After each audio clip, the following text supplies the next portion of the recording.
Hi friends, இன்றைக்கி என்ன video போட போகிறேன்னு பார்த்தீங்கன்னா, காய்கறி சந்தை.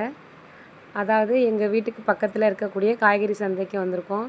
இது எங்கே இருக்குதுன்னு பார்த்தீங்கன்னா, சிவலப்பேரி போகிற ரூட்டில் இருக்குது. பெருமாள் கோயில் பக்கத்தில் போட்டிருக்காங்க. இது நாங்கள் எப்போதுமே இந்த சந்தையில் தான் வாரம் வாரம் இப்போ வாங்கிட்டு இருக்கோம். இது போட்டு இப்போ ஒரு 2 மாதம் ஆகுது.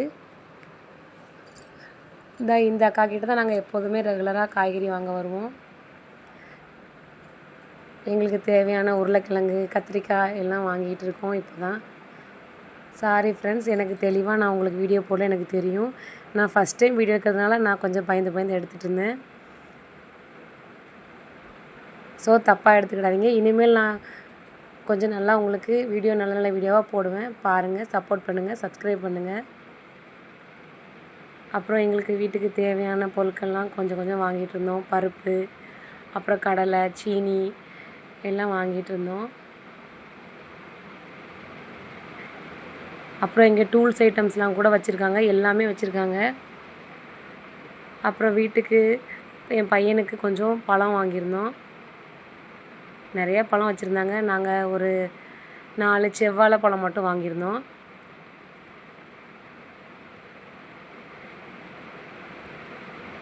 அப்புறம் நாங்கள் அப்படியே சந்தையை கொஞ்சம் அப்படியே சுற்றி பார்த்துட்டு வந்தோம். பாவம் இந்த டைமில் மழை வேறு கொஞ்சம் லைட்டாக சாரல் மாதிரி பெஞ்சிட்டு இருந்தது. எல்லோரும் காய்கறி விற்குமோ விற்கலேன்னு சொல்லி பயந்துகிட்டே இருந்தாங்க. பார்க்கவே பாவமாக இருந்தது. கருவாடு, மீன் எல்லாமே வச்சுருந்தாங்க. நான் பயந்து கொஞ்சம் வீடியோ எடுத்துகிட்டு இருந்தேன். இதை பாருங்கள், பழங்கள்லாம் வச்சுருந்தாங்க. அப்புறம் கொத்தமல்லி இலை, கீரை வகைகள்லாம் வச்சுருந்தாங்க. எங்களுக்கு தேவையான பொருளை வாங்கியாச்சு.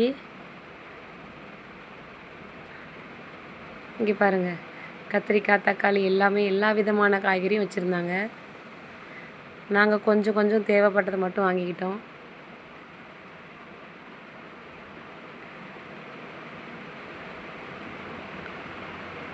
இது சந்தை 11 மணி வரைக்கும் இருக்கும்.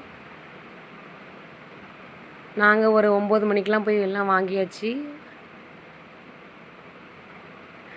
பிரியாணி எல்லாமே வச்சுருக்காங்க. கேக்லேருந்து எல்லாமே எல்லா பொருட்களும் கிடைக்கும். நாங்கள் எங்களுக்கு தேவையானதை வாங்கிட்டு வீட்டுக்கு வந்துட்டோம். அப்புறமா என்கிட்ட ஃப்ரிட்ஜு கிடையாது. அதனால் நான் வீட்டில் இந்த மாதிரி கூடையில் தான் எடுத்து வச்சுருக்கேன். ஸ்டாண்டில் உள்ளதை கழட்டிட்டு இப்படி தனித்தனியாக எடுத்து வச்சுருக்கேன். வீடியோ பிடிச்சிருந்தால் லைக் பண்ணுங்கள், சப்ஸ்கிரைப் பண்ணுங்கள். தேங்க்யூ ஃப்ரெண்ட்ஸ், பாய்.